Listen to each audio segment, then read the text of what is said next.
नमस्कार, मैं डॉक्टर अशोक त्रिपाठी आपका स्वागत करता हूं आपके अपने channel history culture historiography and research methodology में। मित्रों, जैसा कि मैंने पिछले वीडियो में कहा था कि आजकल थोड़ा निरंतर यात्राओं में रहने के कारण वीडियो बनाने में देर हो रही है। कोशिश करूंगा कि लगातार आपको वीडियोस बना के दूं। आज हम एक बहुत ही महत्वपूर्ण विषय पर चर्चा करेंगे। हालांकि इसके ऊपर मैंने एक वीडियो पहले भी रिकॉर्ड किया था, लेकिन वो लेक्चर के रूप में था। तो विद्यार्थियों की मांग थी कि कुछ नोट्स के साथ ये वीडियो बनाइए, क्योंकि ये बड़ा ही महत्वपूर्ण टॉपिक है।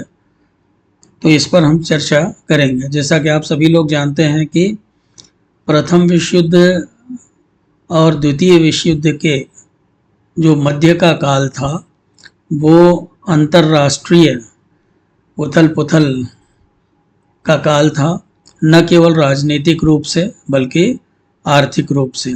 और जब आर्थिक रूप से उथल पुथल होती है तो पूरी दुनिया के ऊपर उसका प्रभाव पड़ता ही है। मित्रों, आर्थिक मंदी के ऊपर एक अलग से मैंने वीडियो बनाई हुई है और उसके क्या प्रभाव पड़े उस पर भी है। वो आप वर्ल्ड हिस्ट्री वाले और यूरोपियन हिस्ट्री वाले प्लेलिस्ट में जाके आप देख सकते हैं।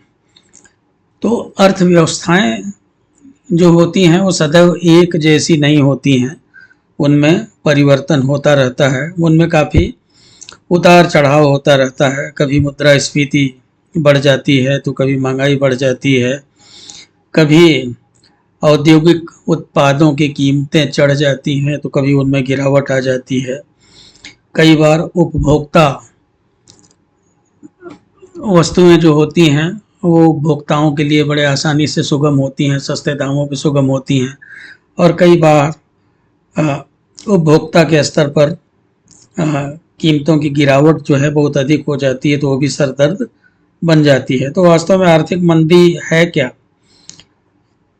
तो यही सब जो कारण थे जो मैंने अभी आपको बताया, द्वितीय विश्व युद्ध से पहले और प्रथम विश्व युद्ध के बाद विश्व का एक बहुत बड़ा भाग आर्थिक मंदी से आक्रांत रहा, जो कि मोटे तौर पे आप कह सकते हैं कि 1929 ईस्वी से 1933 ईस्वी तक।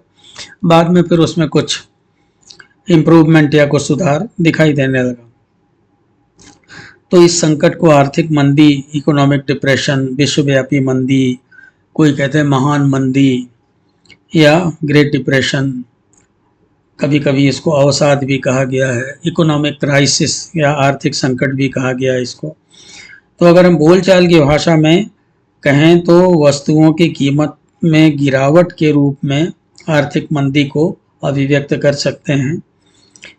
तो मुद्रा संकुचन, वस्तुओं की अधिक उपलब्धता, वस्तुओं के मूल्य में कमी और सीमित क्रय शक्ति इत्यादि आर्थिक मंदी के प्राथमिक लक्षण हैं, जिनका मैंने आर्थिक मंदी वाले वीडियो में विस्तार से उल्लेख किया है।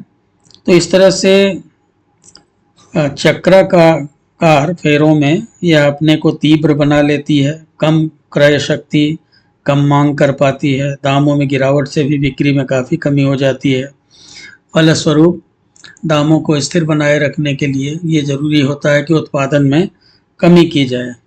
और जब उत्पादन में कमी की जाएगी तो इसका मतलब यह है कि आपको अधिक श्रमिकों की आवश्यकता नहीं पड़ेगी, तो श्रमिकों की छंटनी भी करनी पड़ेगी, जिससे बेरोजगारी पैदा होगी। तो इस तरह से कुल मिलाकर हम ये देखते हैं कि ये एक तरह का कठिन समय होता है किसी भी देश के लिए, जो आर्थिक मंदी का समय होता है, और प्रत्येक देश अपने अपने तरीके से इससे निकलने का प्रयास करता है। तो ऐसे ही एक दुष्चक्र में विश्व के अधिकांश देश 1929 से 33 ईस्वी के काल में पीड़ित रहे, जिसे कि आर्थिक मंदी कहा जाता है। आज हम यहाँ चर्चा करेंगे कि आर्थिक मंदी से अमेरिका कैसे बाहर निकला, फ्रैंकलिन डी रूजवेल्ट का उसमें क्या योगदान रहा, उनकी न्यू डील पॉलिसी क्या थी और कैसे वो कार्यान्वित की गई, कैसे वो न्यू डील पॉलिसी को इम्प्लीमेंट किया गया, क्या क्या कदम उठाए गए उसके अंतर्गत। तो मित्रों, आर्थिक मंदी और अमेरिका के राष्ट्रपति फ्रैंकलिन डी रूजवेल्ट की न्यू डील पॉलिसी। प्रथम विश्व युद्ध के बाद दुनिया के अनेक देशों को, जैसे कि मैंने अभी कहा, आर्थिक मंदी का सामना करना पड़ा और उनमें संयुक्त राष्ट्र अमेरिका, यानी जिसे आप अंग्रेजी में कहते हैं यूनाइटेड स्टेट्स ऑफ अमेरिका या यूएसए, वो भी उससे अछूता नहीं रहा। महान आर्थिक मंदी के दौरान संयुक्त राष्ट्र अमेरिका के सामाजिक एवं आर्थिक जीवन को झकझोर दिया इस मंदी ने, और इस संकट के प्रति अमेरिका की तात्कालिक प्रतिक्रिया बहुत ही अधिक सुविचारित या सोची समझी नहीं थी, अपितु उसकी प्रतिक्रिया अमेरिकी परंपरा के अनुसार प्रैक्टिकल अधिक थी, जैसे व्यावहारिक अधिक थी। प्रारंभ में राष्ट्रपति हूवर ने किसानों और बेरोजगारों को राहत देने के लिए कुछ कदम उठाए थे, लेकिन उनका कोई बहुत ज़्यादा प्रभाव नहीं पड़ा। तो मित्रों, जैसा कि आप देखते हैं कि दुनिया के प्रत्येक देश पर इसका प्रभाव पड़ा, तो संयुक्त राज्य अमेरिका जो है उसके ऊपर भी प्रभाव पड़ा। और तो प्रथम महायुद्ध जो था उसने संयुक्त राज्य अमेरिका, चूँकि वो विजेता देशों में था, तो इसलिए एक तरह से देखा जाए तो उसका चरित्र बदल गया था। अब वो ऋणी नहीं रह गया था, बल्कि ऋणदाता देश बन गया था। और उसके अलावा जब प्रथम विश्व युद्ध हो रहा था तो उसके प्रारंभ में वो प्रायः युद्ध से दूर ही रहा था, इसलिए युद्ध के जो दुष्प्रभाव हैं उनसे वो दूर ही था। और बाद में फिर वो यूरोप को कर्ज देने लगा, उनको तरह तरह के सामान सप्लाई करने लगा, बहुत बड़ा निर्यातक बन गया था। लेकिन युद्ध के बाद भी यही नीति जारी रही, लेकिन धीरे धीरे अमेरिका को भी जो है कुछ कारणों से मंदी का सामना करना पड़ा। तो व्यापार और उद्योग, तो मित्रों कुछ का यहाँ हम मुख्य रूप से जो है अमेरिका मंदी से कैसे निकला इसके बारे में, तो अभी तो हूवर ने क्या किया, तो हूवर ने किसानों और बेरोजगारों को राहत देने के लिए कुछ कदम उठाए। अब उन्होंने क्या कदम उठाए? उन्होंने व्यापार एवं उद्योग को बढ़ावा देने के लिए सीमा शुल्क बढ़ा दिया गया हूवर के द्वारा, जबकि करों को कम कर दिया गया। और उन्होंने आर्थिक मंदी की कठिनाई को समझते हुए कुछ तात्कालिक उपाय किए। जो ये सब उपाय थे, किसानों और उद्योगपतियों को बैंक ऋण उपलब्ध कराया गया। ये सभी प्रयास एक पुराने विश्वास पर आधारित थे कि मुक्त उद्यम में पुनरुत्थान के लिए एक स्वाभाविक आर्थिक लचीलापन होता है। हूवर ने 20 जून 1931 को क्षतिपूर्ति सहित सभी अन्य सरकारी ऋणों की वसूली 1 वर्ष के लिए स्थगित करने का प्रस्ताव रखा। और इसी तरह से उन्होंने और कई प्रयास किए।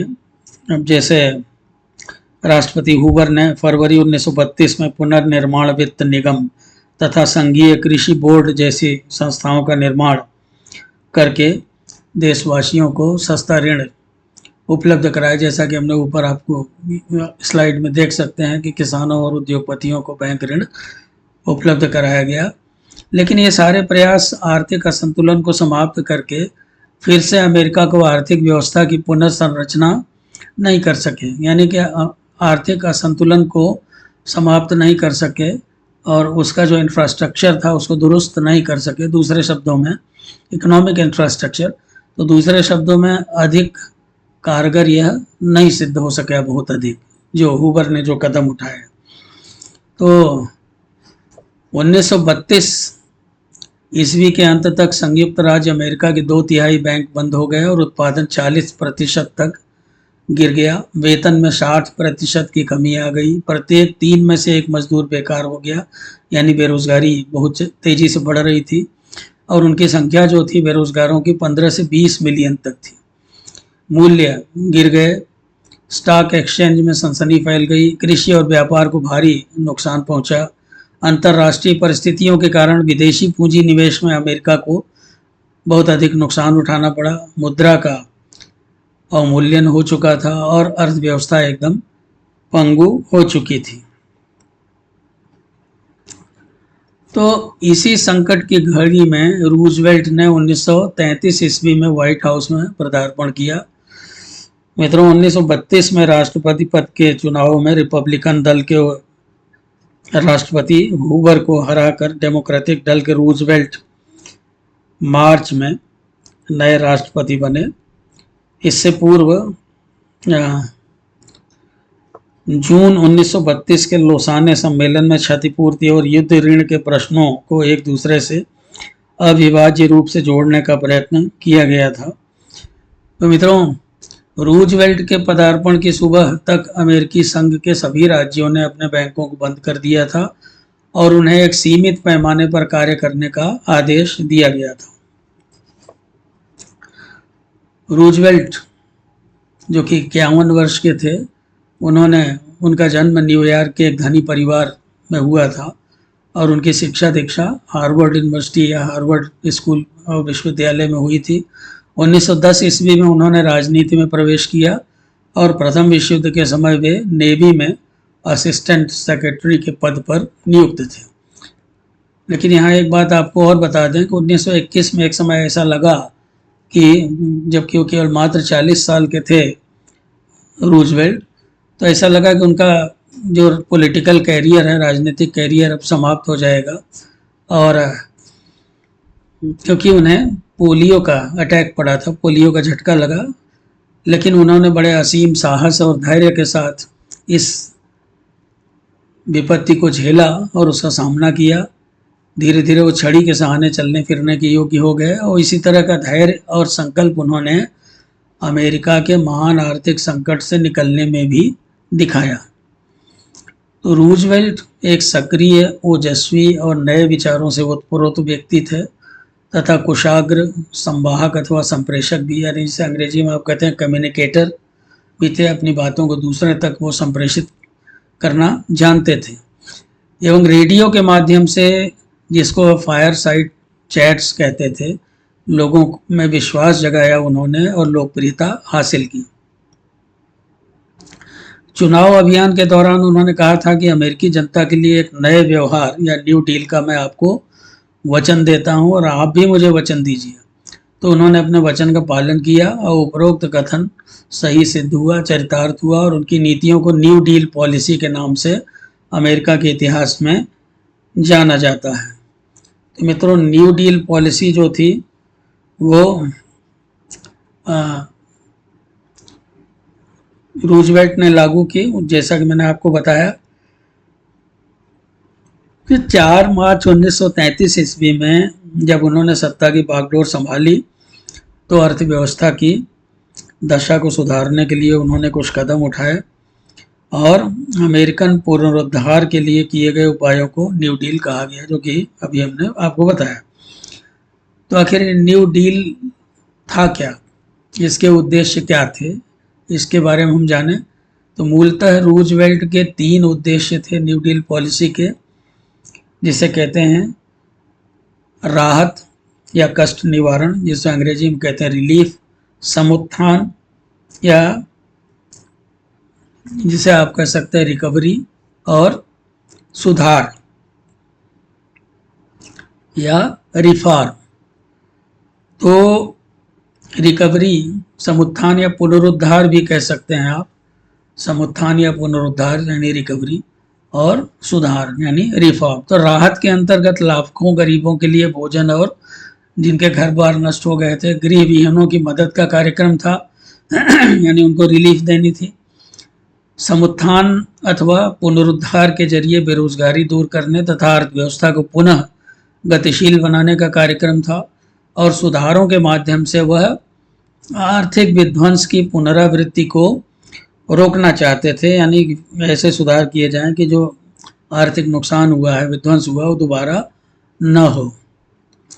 तो ये आवश्यक भी था कि साहसिक कदम उठाए जाएं जिससे बिगड़ी हुई अर्थव्यवस्था को ठीक किया जा सके, दुरुस्त किया जा सके। और उन्होंने रिपब्लिकनों की जो लैसे फेयर की नीति थी, जिसे मुक्त व्यापार की नीति भी कहते हैं, को पूरी तरह से बदल दिया। तो इस तरह से मित्रों, न्यू डील के अंतर्गत अनेक अधिनियम दोनों सदनों में पारित कराए गए। संरक्षणवादी, प्रोत्साहनवादी, प्रेरक आर्थिक नीतियों द्वारा अमेरिकन अर्थव्यवस्था को ऊपर उठाने के लिए रूजवेल्ट ने बहुत काम किया और धीरे धीरे उसमें सुधार आने लगा। तब उन्होंने क्या क्या कार्यक्रम इम्प्लीमेंट किए न्यू डील के तहत, आइए उसके ऊपर थोड़ी चर्चा कर लेते हैं। तो न्यू डील पॉलिसी के अंतर्गत 1933 से 1940 ईस्वी के बीच अनेक कदम उठाए गए, जिनका विवरण जो है मैंने आपके लिए संक्षेप में पॉइंट दर पॉइंट दे दिया है। सबसे पहला काम उन्होंने किया, बैंकिंग प्रणाली को विश्वसनीय बनाया। तो सबसे पहला महत्वपूर्ण कार्य था बैंकिंग प्रणाली एवं वित्त व्यवस्था को पुनः उचित रूप से क्रियान्वित करने का, क्योंकि आप जानते हैं कि किसी भी देश की जो रीढ़ होती है वो उसकी अर्थव्यवस्था होती है। अगर अर्थव्यवस्था नष्ट हो जाए तो सब कुछ नष्ट हो जाता है। तो अर्थव्यवस्था को सुधारना जरूरी था और उसके लिए बैंकिंग व्यवस्था जो थी, वित्त व्यवस्था को उचित रूप से क्रियान्वित करना आवश्यक था। सरकार ने बैंकों को अस्थायी रूप से अपने अधिकार में ले लिया और इस बात की गारंटी दी कि किसी भी प्रकार के संकट में अब लोग अपनी नकदी से हाथ नहीं धोएंगे। यानी उनको ऐसा नहीं होगा कि बैंक कह दे कि हम तो बैंकरप्ट हो गए, दिवाला निकल गया और लोग अपने धन से हाथ धो लें, तो ऐसा नहीं होगा। तो इस कदम से लोगों का विश्वास बढ़ा और बैंकों में फिर से लोग धन जमा करने लगे और बैंकों में पुनः धन का आगमन प्रारंभ हो गया। पहले लोग डर गए थे कि बैंक जो है वो अपने आप को बैंकरप्ट घोषित कर देंगे और हमारा पैसा डूब जाएगा, लेकिन अब लोगों में विश्वास वापस लौटा इसके जरिए। 1934 में 1934 में कांग्रेस ने स्टॉक एक्सचेंज को राष्ट्रीय नियंत्रण में ले लिया और नए नियमों को लागू करने के लिए एक सिक्योरिटीज एक्सचेंज कमीशन बनाया गया। कमीशन ने स्टॉक एक्सचेंज में सुधार किया और यह निश्चित किया कि क्रेडिट पर शेयर खरीदने वालों को केवल 10% के स्थान पर कम से कम 50% भुगतान अवश्य करना चाहिए। इसी तरह से 1933 में फार्मर्स रिलीफ एक्ट पास किया गया, जिसके द्वारा किसानों की सहायता का प्रयास हुआ। किसानों की मुख्य समस्या ये थी कि अमेरिका के किसान अब भी बहुत अधिक उत्पादन कर रहे थे, कृषि उत्पादन, जिससे मूल्य गिर गया था और लाभ कम हो गया था। तो इस एक्ट के तहत या इस एक्ट के जरिए उन किसानों को सरकार ने क्षतिपूर्ति का भुगतान किया जिन्होंने मूल्य वृद्धि के लिए कम उत्पादन किया था। इस योजना से कुछ लाभ हुआ। 1937 तक किसानों की औसत आय प्रायः दोगुनी हो गई। जैसे आप अभी देख रहे हैं, वर्तमान समय में यानी कि समकालीन समय में जो अमेरिका के राष्ट्रपति डोनाल्ड ट्रंप हैं, वो अपने किसानों को फ़ायदा पहुंचाने के लिए चाहते हैं कि भारत जैसे देश जो है उनके किसानों के उत्पाद को खरीदें, भले ही वो उत्पाद खरीदने से हमारे यहाँ के किसान बर्बाद हो जाएं। खैर, इसी तरह से सिविलियन कंजर्वेशन कॉर्प्स जो है वो एक अधिनियम था। तो सिविलियन कंजर्वेशन कॉर्प्स रूजवेल्ट का एक अन्य महत्वपूर्ण कदम था, जिसके द्वारा देहात में संरक्षण योजनाओं में नौजवानों को रोजगार प्रदान किया गया, यानी उनकी बेरोजगारी दूर करने का प्रयास किया गया। 1940 तक करीब 2.5 मिलियन लोगों को इसके तहत रोजगार दिया गया। उन्हें $30 प्रति माह दिया जाता था, जिसमें से वो $25 अपने घर भेज देते थे और साथ ही साथ उनको भोजन, वस्त्र और आवास प्रदान किया जाता था, जिससे कि इसका पैसा बचे और अपने घर बाकी का पैसा भेज सके। तो समाधान कार्यक्रम का जो सर्वाधिक महत्वपूर्ण भाग था वो था इंडस्ट्रियल रिकवरी एक्ट 1933। इसके जरिए लोगों को पुनः कार्य में लगाया गया, जिससे उनकी क्रय शक्ति बढ़ी। इस प्रकार उद्योग को सामान्य रूप से चलाने का प्रयास किया गया। इस एक्ट का एक भाग था लोक निर्माण प्रशासन, इसके द्वारा राजनीतिक कार्यों जैसे बांध, पुल, सड़क, स्कूल, अस्पताल, हवाई अड्डा, सरकारी इमारत आदि के संगठन एवं निर्माण हेतु नगद राशि उपलब्ध कराई गई। तो इस कार्य में लाखों लोगों को रोजगार भी प्राप्त हुआ। राष्ट्रीय समुत्थान प्रशासन के जरिए बाल श्रम को समाप्त किया गया। चाइल्ड लेबर जिसे आप कहते हैं, दिन में काम के 8 घंटे का निर्धारण हुआ। पहले काम के घंटे निर्धारित नहीं थे, 10-10, 12-12, 15-15 घंटे काम लिया जाता था। निम्नतम मजदूरी निर्धारित की गई कि इससे कम मजदूरी नहीं दी जाएगी तथा रोजगार के अवसरों में वृद्धि की गई। रोजगार दाताओं पर अधिक रोजगार देने के लिए दबाव डाला गया और जिन्होंने ऐसा किया उन्हें कुछ विशेषाधिकार प्रदान किए गए। जिन फर्मों ने सहयोग नहीं किया, लोगों ने उन फर्मों का बहिष्कार किया। लगभग 2 मिलियन रोजगारदाताओं ने उत्साहपूर्वक इन नए प्रतिमानों को ग्रहण किया।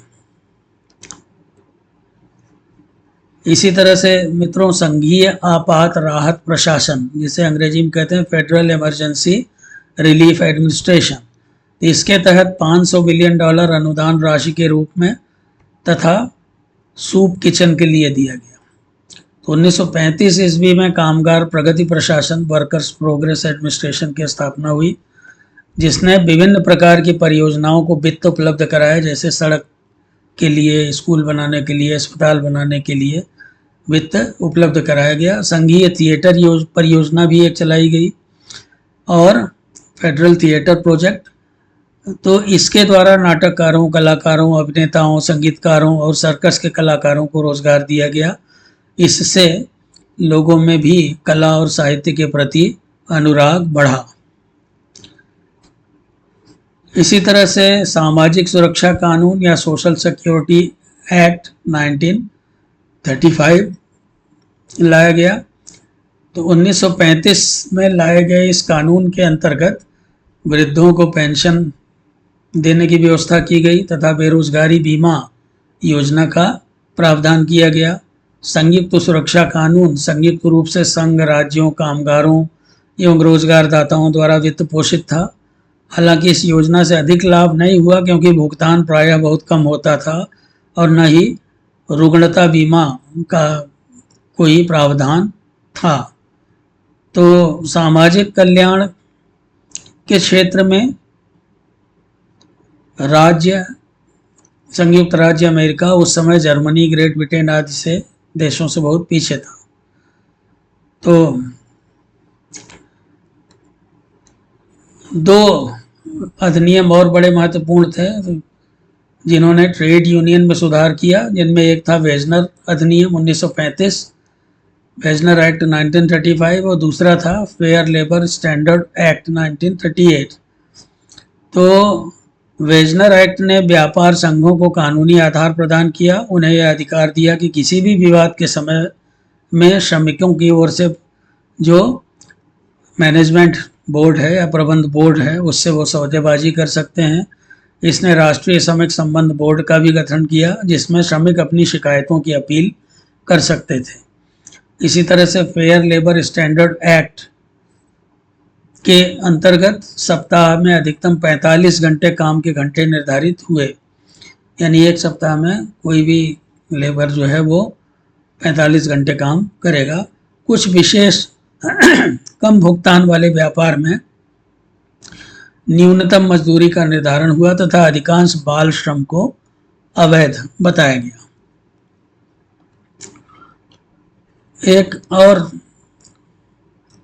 कदम उठाया गया जो बड़ा महत्वपूर्ण था ग्रामीण लोगों के लिए, जिसे कहते हैं न्यू डील में टेनेसी वैली अथॉरिटी जैसे कदम भी उठाए गए, जिसने ग्रामीण अमेरिका के एक विशाल क्षेत्र जो कि नष्ट हो गया था को पुनर्जीवित किया। इसके लिए वहाँ बांध बनाए गए जिससे सस्ती बिजली उपलब्ध हो और सिंचाई वगैरह की व्यवस्था हो सके। भूस्खलन को रोकने का प्रयास किया गया, सिंचाई सुविधा प्रदान की गई, वन रोपण का कार्यक्रम हुआ, लोगों को ऋण उपलब्ध कराया गया और कचरे को निपटा करके नए मकानों की व्यवस्था की गई। अमीरों पर आयकर बढ़ा दिया गया जिससे धन की व्यवस्था की जा सके। मित्रों, तो ये सारे कदम थे जो फ्रैंकलिन डी रूजवेल्ट ने, राष्ट्रपति रूजवेल्ट ने जो कि उठाए थे। अब रूजवेल्ट की न्यू डील पॉलिसी की थोड़ी आलोचना भी कर ली जाए। बहुत सारे इतिहासकारों ने, बहुत सारे विद्वानों ने उसकी आलोचना भी की है। तो जाहिर है कि कोई भी कार्यक्रम होता है तो उसके पक्ष और विपक्ष दोनों में बोलने वाले लोग खड़े हो जाते हैं, और वैसे भी राजनीति में तो सरकार के कामों की आलोचना करना विपक्ष अपना परम कर्तव्य मानता है। तो राष्ट्रपति रूजवेल्ट के इन दूरगामी उपायों एवं कार्यक्रमों का विरोध होना भी स्वाभाविक और अपरिहार्य था। व्यापारियों ने ट्रेड यूनियन के विकास, काम के घंटे के निर्धारण एवं वेतन वृद्धि आदि का विरोध किया। जैसे जैसे संकट समाप्त होता गया, अब जैसे व्यापारी क्यों काम के घंटे, वो 15 घंटे काम लेते थे, अब 8 घंटे कर दिया। वेतन कम देते थे, अब मिनिमम वेतन जो है निर्धारित कर दिया गया। इसी तरह से ट्रेड यूनियनें बना दी गई, तो इन सबसे व्यापारी इसके विरोध में आ गए।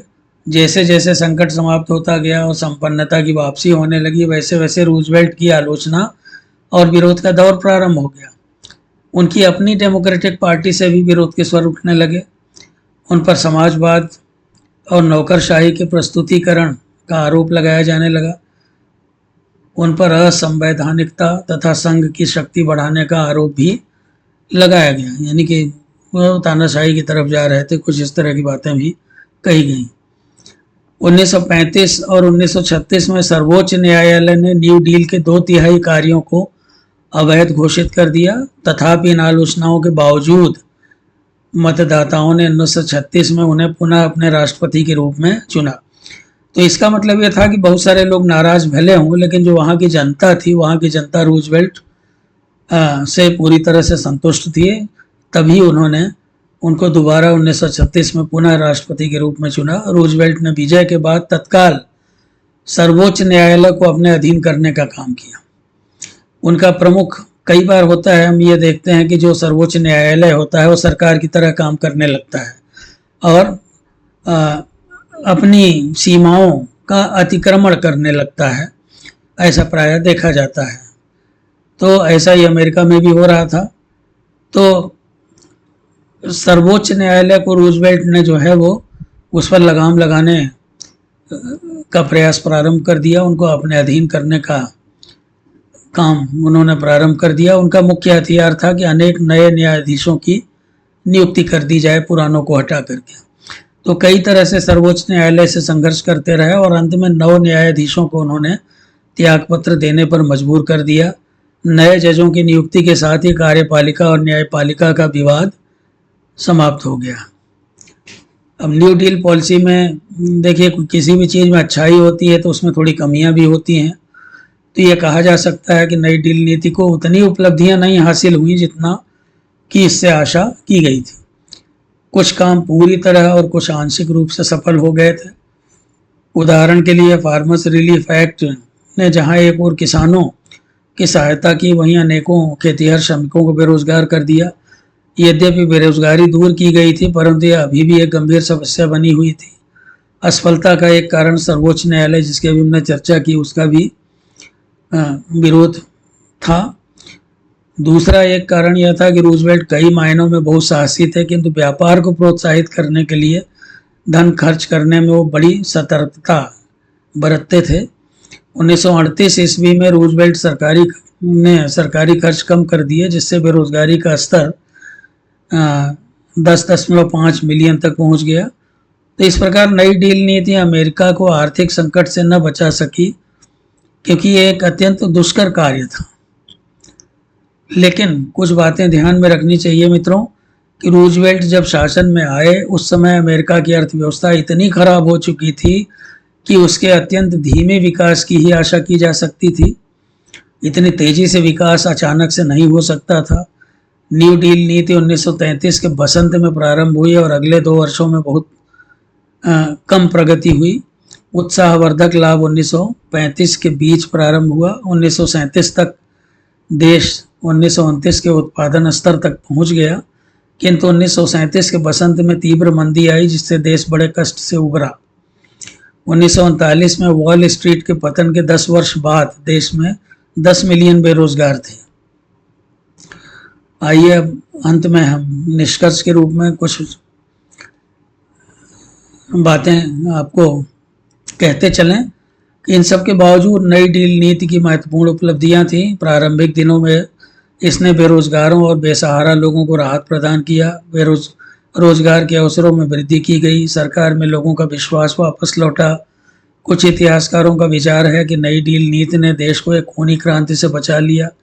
लोक निर्माण योजनाओं एवं टेनेसी वैली अथॉरिटी जैसे कार्यक्रमों ने स्थायी मूल्य के कार्य किए और लंबी अवधि के विकास कार्यक्रमों को प्रारंभ किया। कामगारों, मजदूर और लोगों के कल्याण के लिए प्रारंभ किए गए कार्यक्रमों को सामान्य रूप से लोगों ने स्वीकार किया था, उसको स्वीकृति मिली थी। अमेरिका की किसी भी सरकार ने जन सामान्य के जीवन में इस तरह सीधे हस्तक्षेप नहीं किया था और न ही किसी राष्ट्रपति पर इतने लोगों का ध्यान केंद्रित रहा था। तो रूजवेल्ट ने अमेरिका को संकट से निकालने का प्रयास किया, जबकि इस समय दूसरे अनेक संकटग्रस्त देश जैसे इटली फांसीवाद की ओर जा रहा था, जर्मनी नाजीवाद की ओर जा रहा था, तो रूस जो है वो साम्यवाद की तरफ बढ़ रहा था। तो दुनिया में तमाम परिवर्तन इस तरह के हो रहे थे। तो ऐसे में रूजवेल्ट को निश्चित रूप से क्रेडिट तो देना ही होगा कि उन्होंने अमेरिका को आर्थिक संकट से निकालने का बड़ी ही ईमानदारी से प्रयास किया। तो बहुत बहुत धन्यवाद मित्रों। अगर आपको वीडियो पसंद आई हो तो आप चैनल को सब्सक्राइब अवश्य कर लें। जिन मित्रों ने नहीं किया है, वीडियो को लाइक करें, बेल आइकन भी दबाएं जिससे नई वीडियो की सूचना आपको मिले, और साथ ही साथ अपने मित्रों के साथ शेयर भी करें। जल्द ही मिलते हैं किसी नई वीडियो के साथ।